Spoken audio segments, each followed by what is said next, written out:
Shalom shalom, amahoro y'Imana akomeza bane nawe aho uri hose. Birashoboka cyane ko waba uri umwe mu bantu bibaza impamvu abacuranzi badatura mu kiliziya, ariko ndagira ngo mbwire, niba hari abantu b'abakene babaho, umuntu akaba ari umukene kandi afite akazi, ni abantu b'abacuranzi. Muri iki kiganiro rero tugiye kuganirira hamwe impamvu 10 zishobora gutuma umucuranzi adatura mu kiliziya kandi akora kandi afite akazi. Rimwe na rimwe ugasanga nawe abantu yagiye gucuranga ari mu kazi ariko akaba atatura. Rero iyi channel yacu yitwa Benny Music, njyewe uri kuba iki kiganiro nitwa Benny Music, nkaba ndi producer ndetse n'umuhanzi. Rimwe na rimwe tukaba twanaganira mu biganiro nk'ibi ngibi, ariko mu by'ukuri akazi kanjye ni audio production. Nk'uko muri kubibona ndi hano muri studio yanjye. Wifuza ko nkorera audio yawe kazi imeze neza, wamamagara cyangwa ukanyandikira kuri nimero 0788949545 ukazana gukorera indirimbo yawe ya audio ikamera neza. Ukeneye ndetse n'umucuranzi mwiza ugucurangira mu birori byawe, wagize ikirori runaka urifuza umuntu ugususurutsa, yewe si n'ibirori gusa, ufite n'ibyago wifuza umuntu wifatanya namwe mu byago, wahamagara iyo nimero 0788949545 tukaza tukifatanya nawe mu byishimo ndetse no mu byago. Rero muri iki kiganiro tugiye kugirana uyu munsi, ndifuza ko niba hari umuntu w'umucuranzi muziranye uri buze basi kumuremera, ufate nimero y'umucuranzi umuremere, ugire ikintu umwoherereza umucuranzi. Ndabizi neza hari umucuranzi muziranye, uze gufata nimero yiwe umuremere, ugire ikintu umuremere, umubwire uti ahubwo urakoze, uba wakoze ku bwitange bwawe. Rero uze kwibuka gukora subscribe. Ndabizi neza ashobora kuba ari ubwa mbere usuye channel yacu cyangwa se ari ubwa mbere. Niba ari ubwa mbere ukore subscribe, niba atari ubwa mbere iyi video uze kuyisangiza abandi kugira ngo bajye baza bumve indirimbo zacu tunaganire ubuzima bukomeze. Rero reka turebe impamvu 10 nk'uko nabibabwiye. Impamvu ya mbere ishobora gutuma umucuranzi adatura mu kiliziya: abacuranzi bahembwa amafaranga make nk'uko natangiye mbivuga. Reka dutangire wenda muri churches. Muri churches buriya niho hantu bashobora kurekura amafaranga, nawe bitewe. Ntabwo ari church zose zivuga ngo reka turekure amafaranga, oya, bitewe. Reka tuvuge wenda urugero, church ihembye umucuranzi wo, reka dukoresha imvugo turi twese ngo abarokore. Tuvuge ijambo abarokore, wenda imuhembye amafaranga 50. Uwo ni umucuranzi wakarimbuye, uhembwa amafaranga 50 muri church z'abarokore, ngo abari icyaba, abateye ubwoba. Ibyo 50 ubifate, ukuremo inzu, ukuremo imibereho, ukuremo yewe niyo tike yamujyanye gucuranga, kandi ubwo ngo akora ku kwezi. Uwo muntu nafata ayo mafaranga azatera imibare yumva amafaranga yo gutura ntago agize ute, ntago arimo. Ushobora kuvuga ati ese yabura n'igiceri cy'icumi cyo gutura? Nabyo birashoboka cyane ko ashobora kugira ute kukibura. Impamvu ya kabiri ishobora gutuma umucuranzi adatura mu kiliziya: abacuranzi benshi ntago bahabwa agaciro mu nsengero zabo. Aratambutse ngo ni wa wundi uhora mu nsengero acuranga, watambutse ngo ni wa wundi uhora acuranga, ngese ngo ugasanga iki kintu cyo kuba bavuga ngo ni wa wundi uhora acuranga bimuteye n'ipfunwe ryo guhaguruka ngo ajye kuyute, ajye kuba yatura kimwe n'abandi, agakomeza akicara agahondagura nyine agacuranga hasi, gakomeza nyine ikaba haso. Impamvu ya gatatu ishobora gutuma umucuranzi adatura mu kiliziya: abacuranzi bagira akazi kenshi kuruta gusenga. Buriya umuntu usenga, umuntu uhura n'Imana cyane, amenya agaciro ko gutura n'agaciro k'itura. Ariko abacuranzi ntabwo bahura n'Imana mu isengesho. Reka abacuranzi bamara igihe kinini bari mu myitozo. Wa mwanya abantu bafata ngo bagiye gushengerera, cyangwa se ngo bagiye kuramya, cyangwa se ngo bagiye kwiyiriza, oya, byakugora kubona umucuranzi wavuga ngo agiye kwiyiriza. Buriya nubona umucuranzi wafashe umwanya we akajya mu masengesho kwiyiriza cyangwa ngo agiye gushengerera, uwo muntu uzamenye ko afite Imana muri we. Rero buriya iyo umuntu ahuye n'Imana cyane, amenya agaciro k'iki k'itura, akavuga ati mbona gutura ibintu bikagenda neza cyane. Impamvu ya kane ishobora gutuma umucuranzi adatura mu kiliziya: umucuranzi nawe ni umuntu ushobora kunanirwa cyane pe, akananirwa ku buryo mushobora kubona yikubise naho ngaho, uretse ko ntabwo donc nanjye ndi umucuranzi, ariko bitewe n'umunaniro tuba dufite biragoye cyane kugira ngo ubwonko buze nyine bwibuke ibintu byose mu gihe umuntu ari gucuranga cyangwa se ari muri church runaka. Cyakoze ikintu kimwe nakubwira, umucuranzi ashobora kuba ari iwabo akibuka ko hari ahantu yabonye mu peyi runaka cyangwa se nimero runaka yo gutura, akaba yakanda akanyenyeri akishyura n'urugero, ariko ari muri church bitewe n'ukuntu aba ari muri practice acuranga, ashaka kinyayo, ashaka voice nyayo, ashaka beat bivuze guhura n'abaririmbyi neza, biragoye ko uwo muntu yavuga ngo ahise abona n'umwanya wo gutekereza ituro. Biragoye cyane kuko n'igihe cyo kujya gutura kigera, umucuranzi wari gushaka iki? Indirimbo abantu bari buze kuririmbamo. Igihe cyo gutura kigera, umucuranzi ari gushaka kinyayo. Urumva ko rero biragoye cyane kugira ngo umucuranzi azafatanye uwo munaniro no guhaguruka akagiye gutura, cyangwa ugasanga n'igihe aboneye n'uwo mwanya amaturage ufite ararangiye.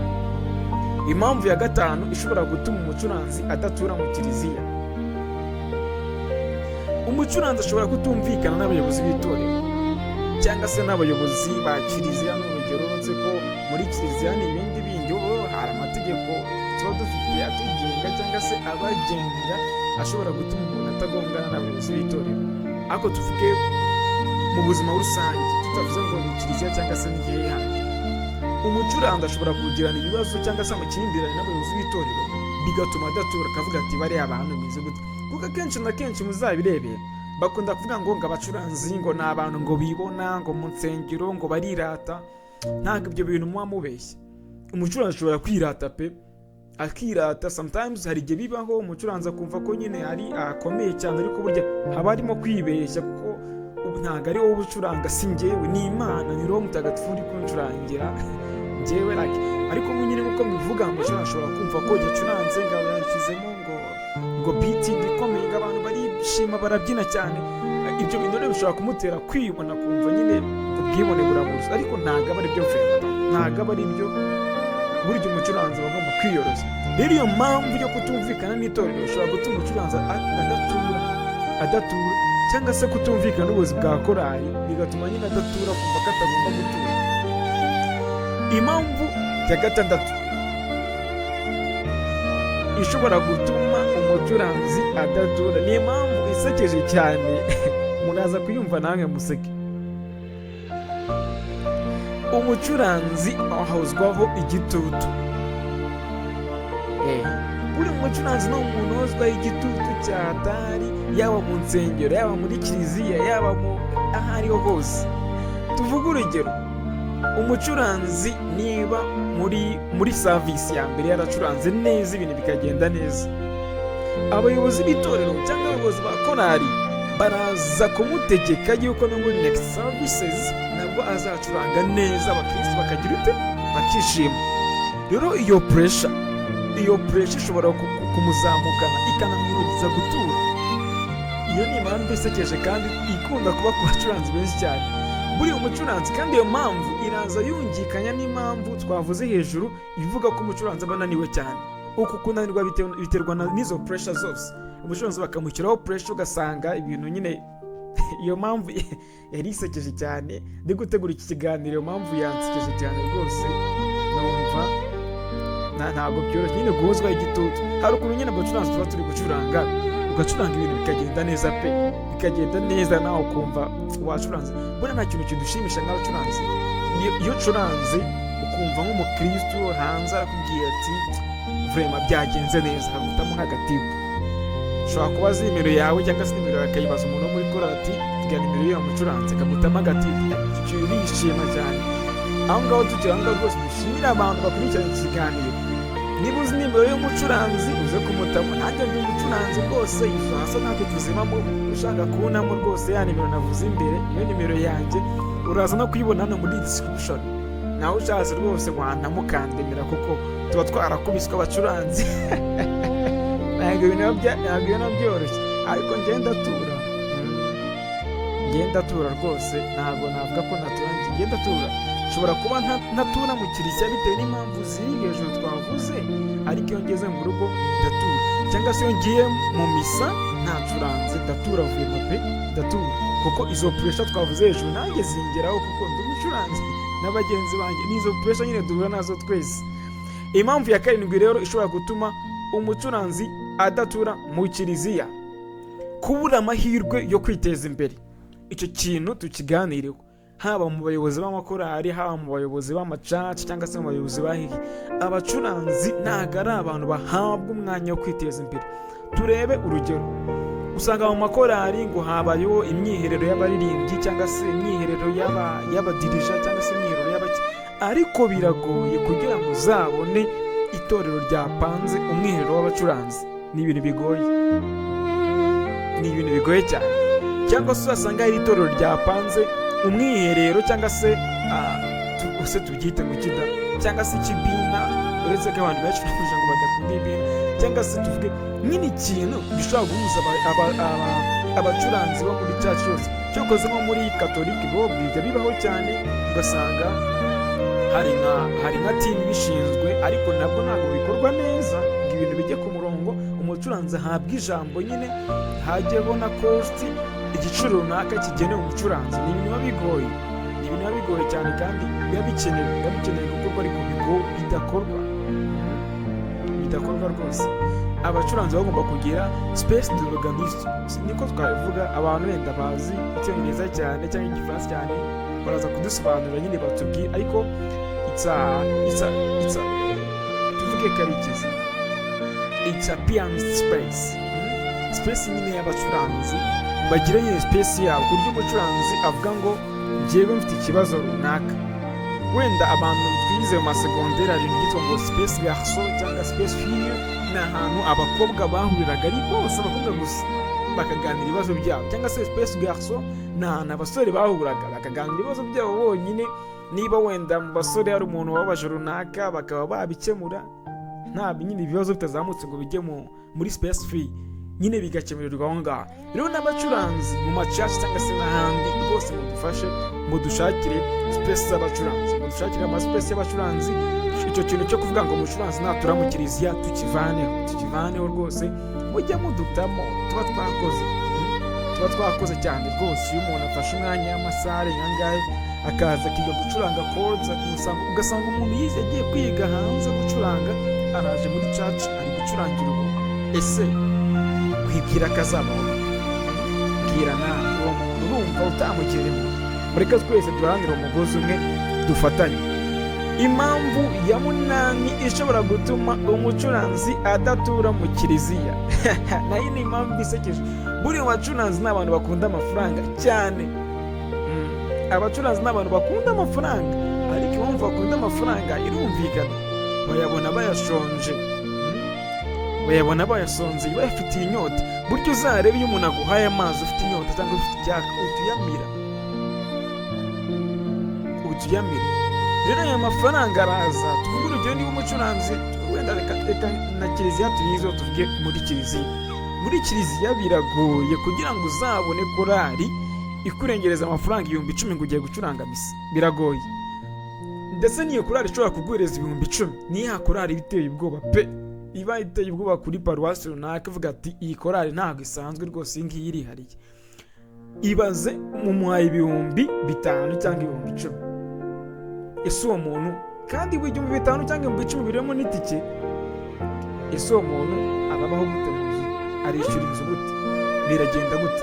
Rero aya mafaranga ayabona yasonzeye ku buryo no kujya rekura biba ikibazo. Niyo mpamvu imvugo ivuga ati abacuranzi bakunda amafaranga. Icyo kintu rwose nacyo tuyise akadomo, ubwo turi kwivuganira nk'abacuranzi. Ariko njyewe ntabwo nyakunda, kuko asa ndabuzwa n'iki kuyakunda. Hari umwanzi wayo amafaranga, ndayakunda kabisa. Tugiye kurebera hamwe impamvu ya 9 ishobora gutuma umucuranzi adatura mu kiliziya. Guteshwa agaciro. Ntabwo ari guteshwa agaciro navuze hejuru, ahubwo guteshwa agaciro kw'ibihangano byabo. Tuvuge urugero, njyewe ndi umuproducer, mfite indirimbo yanjye nakoze, yumvisha abantu bo muri korali cyangwa se bo muri church, mbaye igitekerezo n'indirimbo tuyikore, tuyibyaze umusaruro, cyangwa se ifashe n'abakristo kwegera Imana. Ugasanga abayobozi b'itorero ntabwo iyo ndirimbo ntabwo bayikunze, cyangwa se ugasanga harimo abayikunze n'abayanze. Kandi uwo muntu yanze, arabizi neza ko mu nsengero cyangwa se n'ahandi mu tuntu twa bla bla bla bla utuntu kandi tutari natwiza, niba yanze aragenda abibwira n'abandi ngo ya runaka, ugasanga uwo mucuranzi igihangano ye cyatesha agaciro, bimuteye rya pfunwe twavuze hejuru, bigatuma adatura. N'ubundi ibyo nkora byose ntibabikunda ntibabishima, ubundi ajya gutura nturi bike. Ariko ibyo ngibyo ntabwo aba ari byiza. Buriya umucuranzi ni umuntu ugomba guhabwa agaciro mu kiliziya cyangwa se no mu nsengero, kuko ni umuntu ufite agaciro gakomeye cyane. Impamvu ya 10 rero ishobora gutuma umucuranzi adatura mu kiliziya: kubura disipurine mu mwuga. Iyo ni impamvu ikomeye cyane tugiye kuganiriraho, akaba ari nayo mpamvu dufungira iki kiganiro. Burya abacuranzi akenshi na kenshi ni abantu bagira disipurine iyo bafite nyine ikintu ya umwuga muri bo, ariko burya umucuranzi udafite umwuga muri we akabura na disipurine y'uwo mwuga nyine, ntabwo ashobora gutura mu kiliziya. Ntibaho nyine aragenda agakunda ya mafaranga akayakunda pe bya nyabyo. Ariko umucuranzi ufite disipurine, personal discipline, akaba afite na disipurine y'umwuga. Nimvuga disipurine y'umwuga, wumve wa muntu nyine ubizi koko, wabyize, ubizi, wa muntu ubona nyine hari n'icyo yimariye ubwe. Buriya nimujya murareba n'abacuranzi, ugire umuntu ugahita uyu muntu bimeze gute. Ariko akenshi na kenshi burya nta mucuranzi w'indisipurine ubaho. Nawe umucuranzi ari disipurine bitewe n'abayobozi bamuyobora cyangwa se n'abantu bamuha tasike yo gukora. Ariko umucuranzi ushobora gufata indirimbo zirenga 50 ziri gucuranga muri church, cyangwa se indirimbo zirenga 15 zicuranga muri misa, akazifata zose, uwo muntu urumva ari indisipurine? Ntabwo ari indisipurine. Ariko iyo hajemo kubura disipurine by'umwuga, amva byari ibindi byabaye ibindi rwose. Tugera ntabwo umucuranzi nyine aba yaraguze iki disipurine. Kandi iyo ni fact abantu bose bahuriyeho. Burya umuntu udafite disipurine muri we biragoye ko hari ikintu yageraho. Hari imvugo imwe nigeze kubivuga ngo a discipline is matter of success. Burya iyo umuntu afite discipline, ibintu byose birashoboka. Ibintu byose birashoboka. Rero munyemerere ikiganiro cyacu tugisoreza aha ngaha, tuzabonane mu kiganiro cy'ubutaha ubwo n'ejo, kuko iyi channel yacu iri ibiganiro byinshi cyane. Wibuke gukora subscribe, iki kiganiro ugisangiza abandi bibeshya cyane bishuka ngo kuba umucuranzi udatura mu kiliziya ngo hari n'izindi mpamvu ngo zigiye zitandukanye. Ntazo. Izo mpamvu tumaze kubona hano ni zonyine zishobora gutuma umucuranzi adatura mu kiliziya. Impamvu nyirizina ni iki? Ubukene. Niba ari umucuranzi muziranye, umuremere, umutema akantu, dore rwose iyi minsi mikuru bunamwifuriza umwaka mushya muhire, ndetse n'uyu nguyu tugiye gusoza azawusoza amahoro. Rero nk'uko nabibabwiye ahabanza, ndi umuproducer, wifuza ko nkora indirimbo yawe ikagenda neza, wanyandikira cyangwa ukampamagara kuri nimero yanjye nabahaye imbere, nakongera nayisubiramo nta kibazo. 0784449545. Iyo niyo nimero yanjye nkoresha mu kazi, n'igihe cyose ndayikoresha nta kibazo. Wahamagara ndetse ushaka ko tunibera inshuti, iyo nimero wayikoresha nta kibazo.